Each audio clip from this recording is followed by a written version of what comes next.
Assalomu alaykum hurmatli anglag'uvchilar. Diqqatingizga diniy olim Muhammad Yusuf Muhammad Tursunning Din va hayot 2000 savolga javob nomli asrini sunduq. Yoqtirib anglag'aysizlar. Bismillahirrohmanirrohim. Pokizlik va uningga munosabatli masalalar. 205-savol. Islom dinida pokizlikning qanday ahamiyati bor? Javob. İslam dini paklik ve pakizlik üstüge kurulgan bir din bulup, musulmonlar 6. asrdagi çağlardan beri tazlıqqa en zor ehmiyet berip kelgan xalqdir. Çünkü ma'naviy kirlardan tozalanish imanning talablaridan biri bo'lganidek, hissiy paklik ba'zi ibodatlarni o'rindashning oldingi sharti qilingan. İslam payg'ambari Muhammad alayhissalom pokizlik imonning yerimidir deb ko'rsatgan. Imom Muslim rivoyat. 206-savol. Pokizlik qancha turlik bo'ladi? Javob. Pokizlik 2 turlik bo'ladi. Biri tashqi pokizlik, yana biri ichki pokizlik. 27-savol. Tashqi pokizlik degan nima? Javob. Tashqi pokizlik deganimiz badanning, kiyimning, yemak-ichmakning va namoz o'qiydigan joyning paskinlik va kirlardan pokiz bo'lishi demakdir. 208-savol. Ichki pokizlik degan nima? Javob.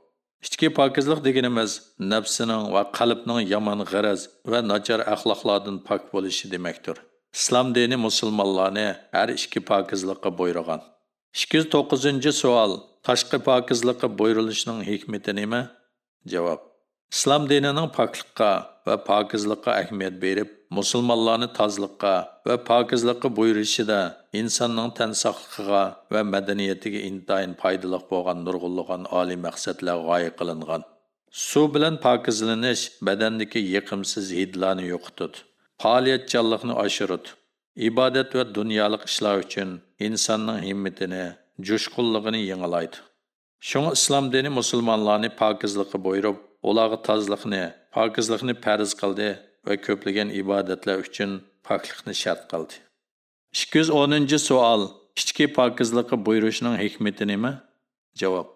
İnsanning tashqi a'zolarining pokiz bo'lganining sirtida, uning qalbi bilan nafsidan iborat ichki dunyosining mutakabbirlik, o'zini cho'ng sanash, ko'ranmaslik, dushmanlik, o'shlik adovat va boshqa salbiy axloqlardan pokiz bo'lgan holda bir bütün poklik ichida Alloh taolaning huzuriga yuzlanishi orqali Alloh taolaning ne'matiga va rahmatiga erishish uchun islom dini musulmonlarni ichki va tashqi pokliklarga amr qilgan. 211-savol. Paskinliklar va kirlardan nima bilan pokizlanish kerak? Javob.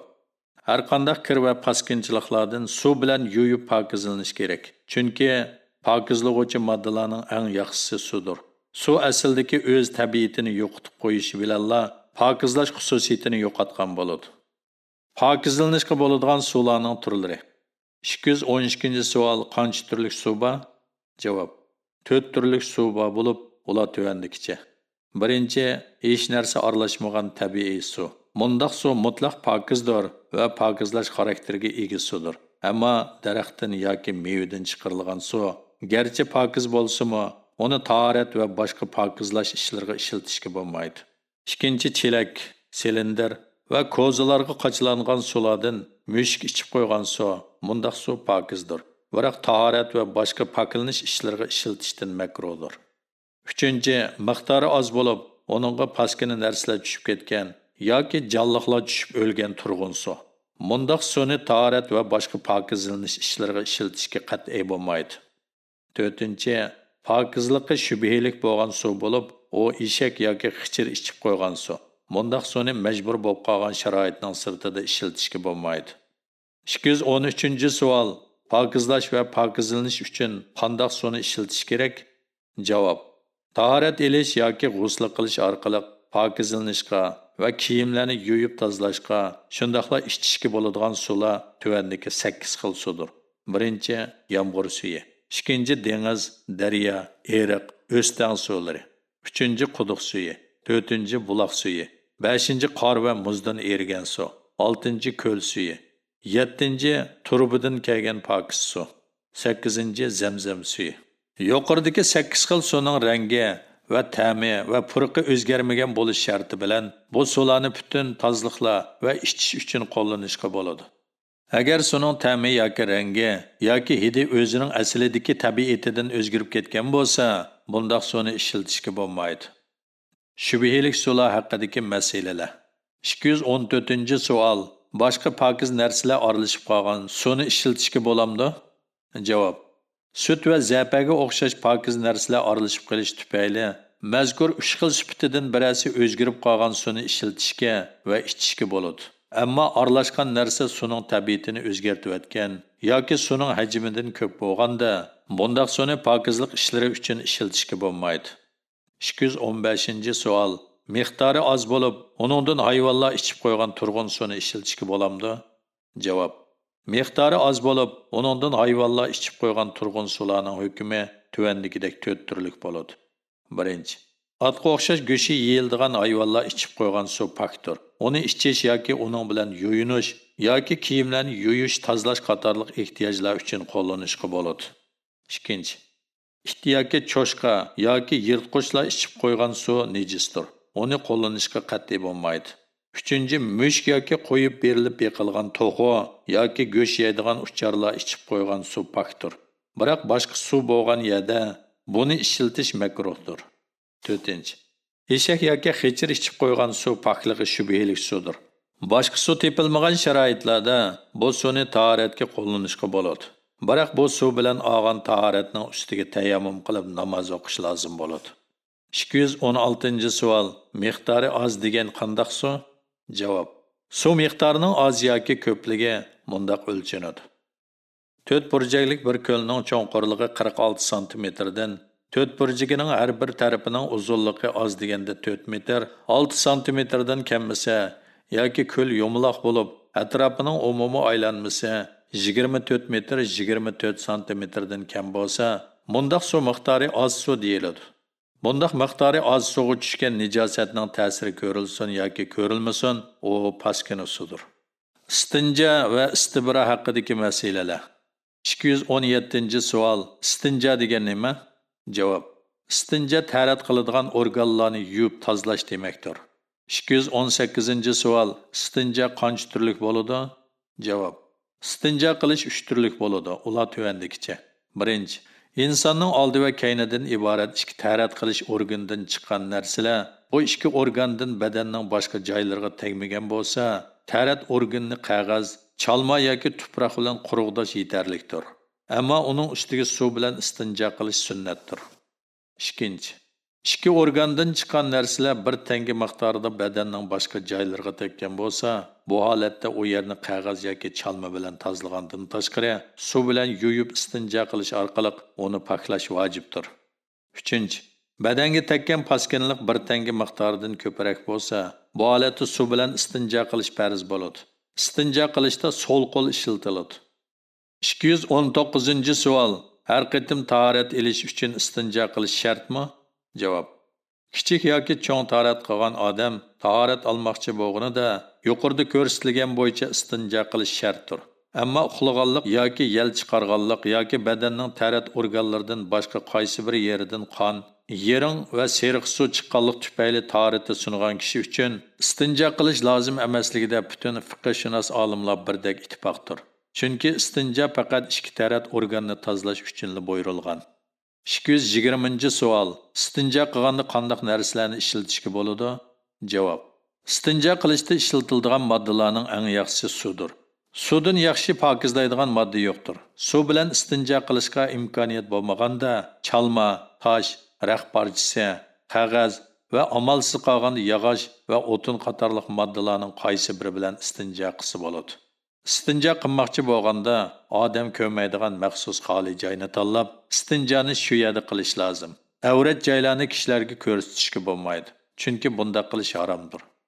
221-savol. Istinja qilganda qanday narsalarni ishlatishga bo'lmaydi? Javob. Qish, ko'mir, to'mir, aynak, hok, inson yoki hayvonlar yeydigan taom qatorliqlarning qaysi birini istinja qilishda ishlatishga bo'lmaydi. 222-savol. Gez jurnallarning va kitoblarning varaqlari bilan istinja qilishga bo'lamdi? Javob. Arab harfi bilan yozilgan kitob, jurnal va gazetlarning varaqlarini istinjada qo'llanishga bo'lmaydi. Ammo arab harfi bilan emas, balki latin, rus, xitoy va boshqa harflar bilan yozilgan diniy bo'lmagan kitob, jurnal va gazetlarni istinjoda qo'llanishga bo'ladi. 223 savol. Istibra degan nima? Javob. Istibra tahorat ilishdan avval jinsiy organdan kelgan suydukning qoldiqlaridan to'liq poklanish demakdir. Qaysi usul bilan bo'lsin, suyduk turbasidan seriq keladigan suyduk qoldiqlaridan to'liq poklanish farzdir. Suydukning qoldiqlaridan to'liq xalos bo'lmay turib, tahoratga boshlashga bo'lmaydi. Hojatxonaga kirish va chiqish adablari. 224-savol. Hojatxonaga kirishning adablari qaysilar? Javob. Hojatxonaga kirishning adablari tuvandikicha. 1. Hojatxonaga kirishdan avval A'uzu billahi minash shaytonir rojim. Allohga sig'inib qo'g'landi shaytonning sharridan panoh tilayman deyish. Ondan hojatxonaga kirishda ey Alloh, sana sig'inib erkak shaytonlarning ziyonkashligidan panoh tilayman degan duoni o'qish. 2. Hojatxonaga kirishdan avval ishtonning pushqog'ini turish. 3. Hojatxonaga kirishda putiga oyoq kiyib kirish yoki yanada Alloh taolaning ism sifatlari yoki Qur'on Karim oyatlari yozilgan narsalar bo'lsa elib o'tish. 4. Hojatxonada o'ltirganda sol tarafga tayinib o'ltirish va ehtiyojsiz so'zlamaslik. 5. Hojatxonada sol qo'lni ishiltish. 6. Orada to'salg'i bo'lmagan ochiq dalolarda qibla tarafga oldini yoki kaynini qilib turib hojat qilmaslik. 7. Suvga, yo'l ustiga, meyvelik daraxtlarning ostiga hojat qilmaslik. Shuningdek shamolga qarab hojat qilmaslik. 8. O'rinsiz o'ri turib tarat qilmaslik. 9. Hojatxonadan chiqishda o'ng put bilan chiqish. 10. Hojatxonadan chiqishda ey Alloh, gunohlarimni kechirgaysan, mendan ziyon zahmatni ko'tarayotgan va meni salomat qilgan Allohga madiya o'qiyman degan duoni o'qish. Buxoriy rivoyati. Yuqorqilar hojatxonaga kirish va chiqishning adablari bo'lib, shu bo'yicha ish ko'rish sunnat va adabdir. Ammo bularga rioya qilmagan kishi gunohkor bo'lmaydi. Nijosatning turlari va poklanish usuli. 225-savol. Nijosat paskinlik qancha turlik bo'ladi? Javob. Nijosat 2 turlik bo'lib, biri og'ir nijosat, yana biri yengil nijosatdir. 226-savol. Og'ir nijosatlar degan qaysilar? Javob. Og'ir nijosatlar qon, yiring, harom bo'lgan molning go'shi va terisi, go'shi yeyilmaydigan hayvonlarning suydiki, itning, cho'shqining va yirtqichlarning suydiki, tariti va sho'lgaylari, to'qo, o'rdak, g'oz qatorliqlarning mayoqlari, insonning badanidan chiqishi bilan tahoratni buzadigan har qanday narsalar, masalan, kichik-cho'ng tahorat, qon, yiring, mazi, jinsiy havas qo'zg'alganda etilmay chiqadigan, spermaga o'xshab ketadigan suv. Vadi, go'yda kichik tahoratdan keyin chiqadigan dug', oq suv qatorliqlar. 227-savol. Yenik nijosatlar degan qaysilar? Javob. Yenik nijosatlar ot va uningga o'xshash go'shi yeyiladigan hayvonlarning mayoqlari, suydiklari, uchar qanotlarning mayoqlari qatorliqlar. 228-savol. Namozda qanchalik nijosat kechirim qilinadi? Javob. Og'ir nijosatlardan 1 tanga miqdori 3,17 gramga, yenik nijosatlardan kiyimning yoki badanning 4dan 1ga yetmagini kechirim qilinadi. Bu o'rindagi kechirim qilinishning ma'nosi shuki, namoz o'qigan kishi badani yoki kiyimidagi yuqorqi miqdordan oz nijosatni ko'rmaganlikdan uning bilan namoz o'qigan bo'lsa, u kishining bu nijosatlar bilan o'qigan namozi ado topgan bo'ladi. Agar namoz o'qiyotgan kishi yuqorqi miqdordan oz nijosat bo'lsa-mu, uni ko'rib turib, o'zirsiz holda uningdan tozalanmay turib namoz o'qigan bo'lsa, uning namozi durust emas.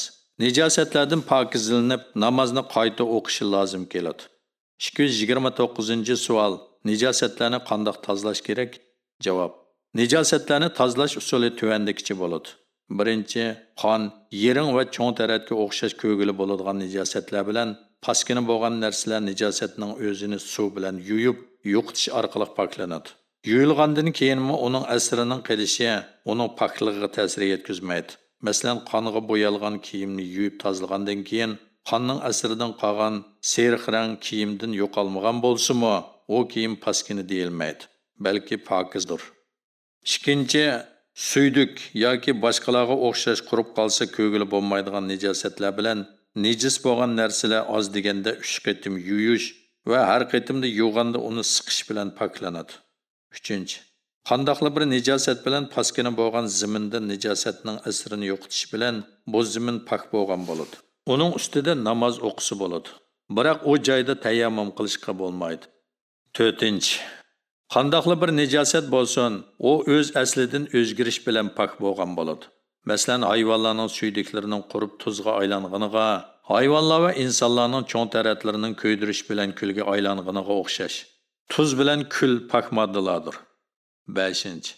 İtti va cho'shqaning nijosatlari bir qitim tuproq bilan, 6 qitim suv bilan jami 7 qitim yuyish orqali poklanadi. Bu masala payg'ambar alayhissalomning hadisi bilan sabit bo'lgan. Chunki tuproq tarkibida mikroblarni o'ldirish kuchiga ega modda bor bo'lganlikdan, qochini tuproq bilan bir qitim surtish orqali uningga itning sho'lgidan yuqqan mikroblar o'ladi. Suv bilan yana 6 qitim yuyish orqali qochida mikrobning ta'siri qolmagan bo'ladi. Cho'shqami shundaq. Balki cho'shqa itdan nachasi paskina hayvondir. 6.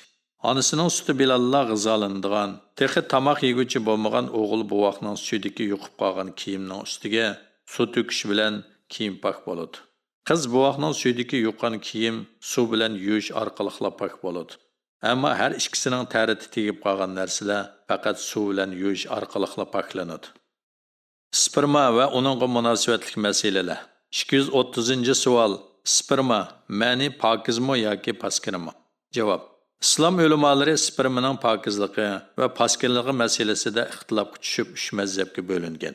Birinchi mazhab, insonning spermasini pokiz, biroq yerginishlik narsadir deguvchilar bo'lib, ular sahobalardan Oysha, Said ibn Abu Waqqas, Abdullah ibn Umar, mazhab peshvolaridan Imom Shafiy, Ishoq, Davud, Ibn Munzir qatorliq katta ulamolardir.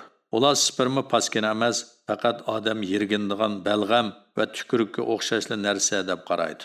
Ular Oysha radhiyallohu anhaning Payg'ambar alayhissalomning kiyimiga yo'qib qolgan spermini o'lab asrini yo'q qildim. Ondan shu kiyim bilan namoz o'qiydi degan hadis bilan Abdullah ibn Umarning Payg'ambar alayhissalom sperma yo'qib qolgan kiyim to'g'riliq so'zlaydi. U faqat balg'am va tukurukning o'rnidagi narsa. Uni yog'liq yoki lati bilan aytib olsang bo'ladi dedi. İmam Muslim rivoyati degan hadisni dalil qilgan. Shunga bu mazhabga ko'ra sperma ho'llik holatida yuyiladi, qurib qolgan bo'lsa, o'lab asrini yo'q qilibasi bo'ladi.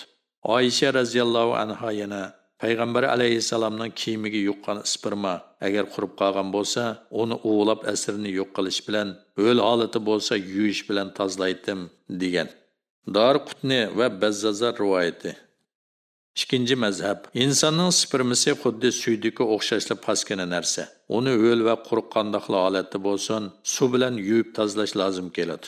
Deguvchilar bo'lib, ular mazhab peshvolaridan Imom Malik, Avza'i, Savri qatorliq olimlar. Bular Oysha radhiyallohu anhaning Payg'ambar alayhissalom kiyimiga yuqqan spermini yuyatdi degan hadisni dalil qilgan. Imom Muslim rivoyati. Amaliyotda bu hadis spermini paskina deyishga dalil bo'lolmaydi. Chunki balg'amga o'xshagan paskina emas narsalar yo'qib qolgan yoki mevaning suvi to'kilib ketgan kiyimnimi yuvishga to'g'ri keladi emasmi? Odat kiyim kirlishib qolsa-mu yuvib turamiz. Bir narsani yo'g'onliq uning paskinligini ifodalamaydi, albatta. 3. mazhab. İnsanning spermasi paskina, biroq uni qurib qolgan bo'lsa, o'lab uning kiyimidagi asrini yo'q qilib etsa, kiyim pak bo'ladigan narsa deguvchilar bo'lib, ular Abu Hanifa boshchiligidagi Hanafi mazhabining ulamolaridir.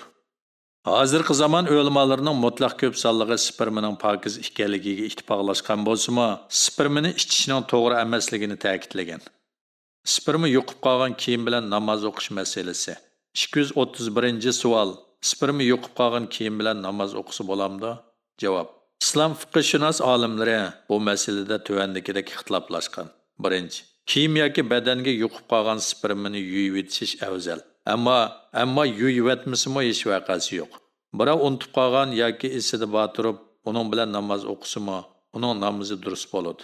Bu Shafiy, Maliki, Zohiri mazhablarining ra'yi. 2. Sperma ho'l holatida yuyiladi. Agar qurib qolgan bo'lsa, o'lab asri yo'q qilinadi. Bu Hanafi mazhabining va Hanbali mazhabining ba'zi olimlarining ra'yi. 3. Sperma yo'qib qolgan kiyim yoki badanni mayli qurib qolgan bo'lsin, mayli ho'l bo'lsin, suv bilan yuvib tozalash farzdir. Pokizlamasdan o'qigan namozni qayta o'qish lozim keladi. Bu Maliki mazhabining ra'yi. Bu masalada Shafiy, Maliki va Zohiri mazhablarning ra'yini hozirgi zamonning ko'p sondagi ulamolari muvofiq deb qaraydi. Hayvonlarning spermisi. Hayvonlarning spermisining pokizligi yoki paskinligi to'g'riliq islom ulamolari 3 mazhabga bo'lingan bo'lib, Imom Navaviy buni mundaq bayon qilgan. Birinchi, it bilan cho'chqadan boshqa butun hayvonlarning spermisi pokizdir. Bu odamning spermisiga va tuxumiga qiyos qilgan hukm. Ikkinchi, jimi hayvonlarning spermisi paskina. Uchinchi, go'shi yeyiladigan hayvonlarning spermisi pokiz, go'shi yeyilmaydigan hayvonlarning spermisi paskinadir. İmam Navaviyning Al-Majmu'i nomli asridan. Taharat va uningga munosabatlik masalalar. 232-savol. Taharat qancha turlik bo'ladi? Javob: Taharat 3 turlik bo'ladi. Birinchi, namoz o'qish, Qur'ondan sajda oyatini tilovat qilganda sajda qilish, Qur'onni tutish uchun taharat elish farzdir. Ikkinchi, Ka'bani tavob qilish uchun taharat elish vojibdir. Uchinchi, taharat bilan yetish uchun taharat elish sunnatdir. Taharatning farzlari va sunnatlari. 233-savol. Taharatning farzlari qancha? Javob: Taharatning farzlari 4 bo'lib, ular tuvandikilar. Birinchi, yuzining chash ungan yeridan boshlab, zangoqning ostigacha va ikki quloqning yumshig'igacha bo'lgan joylarni yuvish. Ikkinchi, ikki qo'lini jaynaklar bilan qo'shib yuvish. Uchinchi, ikki putini o'shiqlar bilan qo'shib yuvish.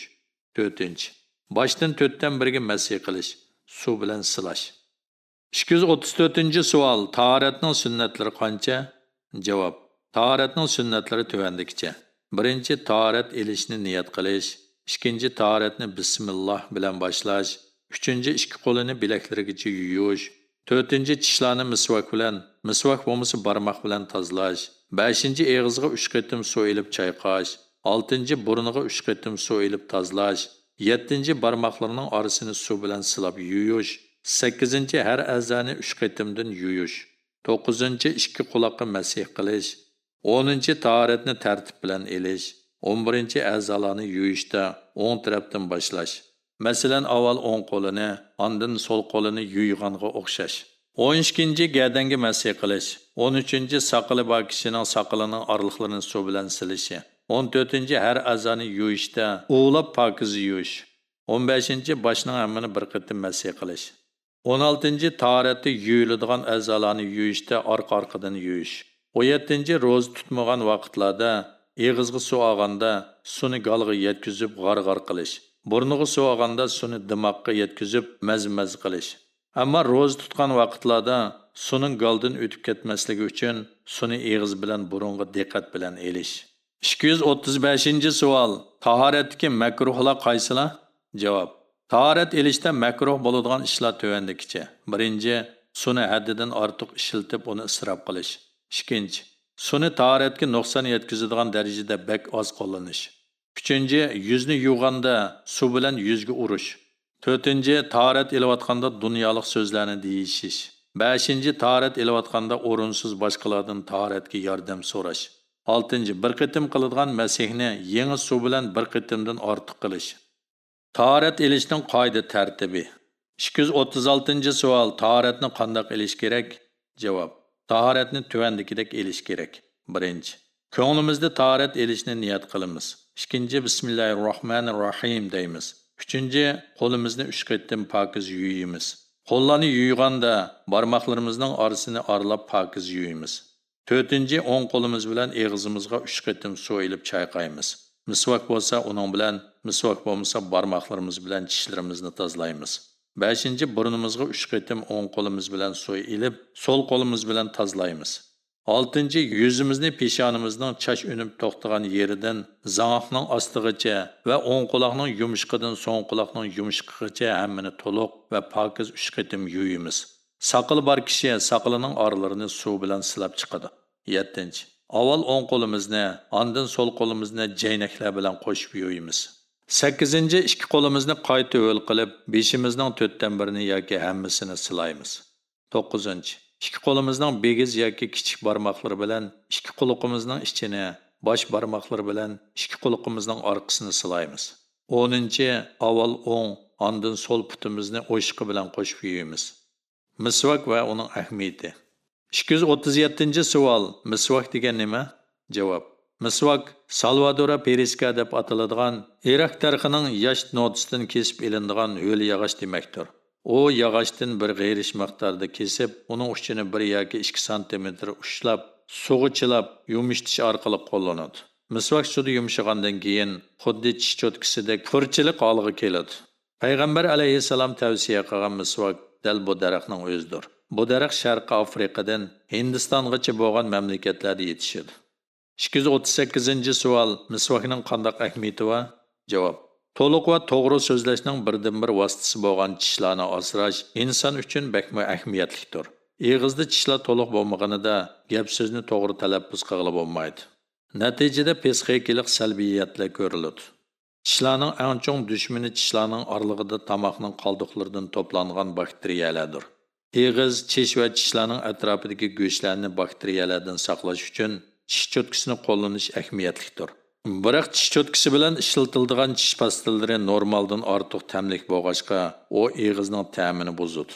Ammo misvak o'zining yiqimli purqi va normal ta'mi bilan alohida xususiyatga ega bo'lg'achqa, eg'izning ta'mini buzmaydi. Shunga tish cho'tkisidan misvakning ahamiyati ko'pdir. Tahoratni buzadigan omillar. 239-savol. Tahoratni buzadigan omillar qaysilar? Javob. Tahoratni tuvandikilarning birasi bilan buziladi. Birinchi insonning oldi va kaynidan iborat ikki tarat organdan suyduk, cho'ng tarat, yel, sperma, vadi, mazi va boshqalarning chiqishi. Ikkinchi badanning qaysi bir yeridan qon, yiring va seriq suvning eqishi. Seriq suv og'riq sababidan oqqan bo'lsa tahorat buziladi, agar og'irmasdan oqqan bo'lsa sunmaydi. 3. Eg'iz to'shqichi qusish. 4. Eg'izdan qon chiqishi. Ammo tükürükdən az bo'lsa yoki tükürükning rangi qizarmasa ziyni yo'q. 5. Hushidan ketish. 6. Mast bo'lish. 7. Er-ayollarning jinsiy organlarining orada to'saq bo'lmasdan bir-biriga tegishi. 8. Uxlash. Ammo bir yerga yo'lanmasdan o'ltirib mögdigan kishining ta'riti sunmaydi. 9. Namozda qoqoqlab kulish. Tahoratni buzmaydigan ishlar. 240-savol. Tahoratni buzmaydigan ishlar qaysilar? Javob. Tahoratni buzmaydigan ishlar tuvandikicha. Birinchi, badanning qaysi bir yeridan qon chiqib, oqmasdan o'z o'rnida to'xtab qolgan bo'lsa. Ikkinchi, badanning qaysi bir yeridan go'sht ajrab tushgan bo'lsa-mo, qon chiqmagan bo'lsa. Uchinchi, badandagi yaradan qurut chiqqan bo'lsa. To'rtinchi, eg'iz to'lmagan miqdorda qusqan bo'lsa. Beshinchi, har qanday bir ayolni shahvatsiz tutgan bo'lsa. Oltinchi, jinsiy organni hissiyotini buzmagan darajada tutgan bo'lsa. 7. Öre ve o'ltirib mügidab qolgan bo'lsa, tahorat buzilmaydi. 241-savol. Tahoratda shak tushib qolganda qanday qilish kerak? Javob. Tahorat olganligi esida bor, ammo uning buzilgan yoki buzilmaganligida ishkilinib shak tushib qolgan odam tahoratini bor deb hisobga oladi. Biroq tahoratining buzilganligi esida bor, ammo shuningdan keyin tahorat olgan yoki olmaganligida shakllanib qolgan odam tahorati yo'q hisoblanadi. Bu shak ishonchini yo'q qilolmaydi degan qoidaga asoslangan hukmdir.